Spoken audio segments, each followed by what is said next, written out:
First. Alright, so Again, this is Innocent. I'm going to be talking about the antenna coil that we made compared to what we have before. We bought one, but we made 10 by 10 inch, and we checked that in the lab, and we were able to pick up the signal. But the signal did have noise. The noise margin was higher compared to the original one that we bought. Thank you. this is Johnny. So to go along with what Innocent was talking about with the antenna that we built, so we built it out of copper wire, and we built it on a flat plane, and we did that because we wanted to emulate what most NFC pickup antennas are like. But we realized that since we can create whatever type of antenna we want, it'll be easier for us mathematically to create a solenoid of antenna. And when we built our flat panel antenna, we built it with space in between each wire because we thought that it would short the wire out if they touched each other. But the copper wire we use actually has a small insulation on it, so we can wrap it and they can touch and it'll be okay. So that's what we've learned about building a new antenna. Hi, it's Paul. Since our last video, we learned some interesting things. So the way we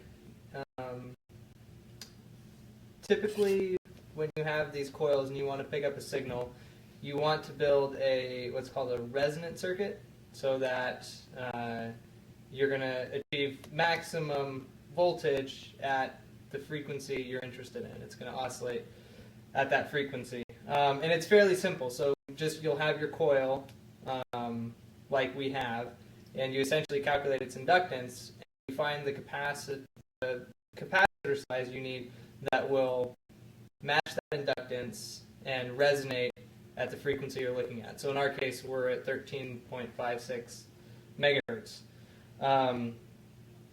But what we realized is that it turns out if you make your inductor large enough, as we are, you run into problems because you can't really use that simple circuit anymore because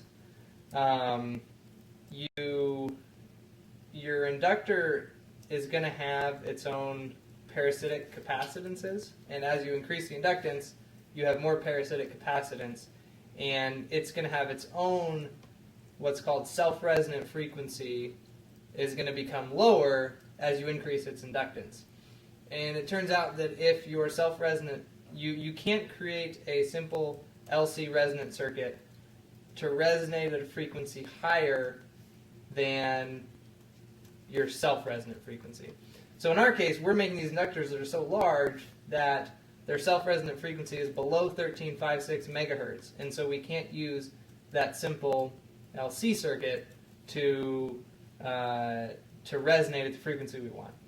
So that's actually kind of an interesting problem, and we haven't really figured it out yet. So that's something that we're going to have to try and solve, is how we're going to be able to achieve resonance with this larger inductor that we now have. But we'll figure it out. So, anyway, Jalan.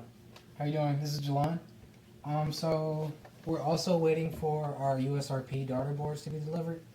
USRP is a software-defined radio, so it lets us set different hardware implementations such as filters, amplifiers, modulators, that sort of thing through software. We're probably going to use MATLAB. We can also use GNU Radio. But the USRP is going to be useful because they're able to transmit or receive at a continuous frequency. In our case, the 13.56 megahertz. And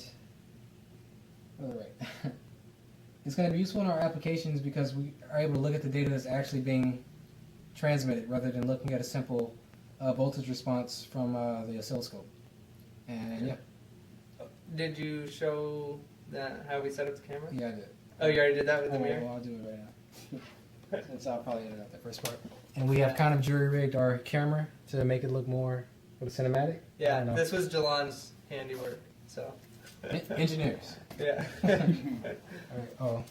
Oh, we say thank you at the same time. Oh yeah, thanks. Thank you. Goodbye. Thanks. Thank you. Bye.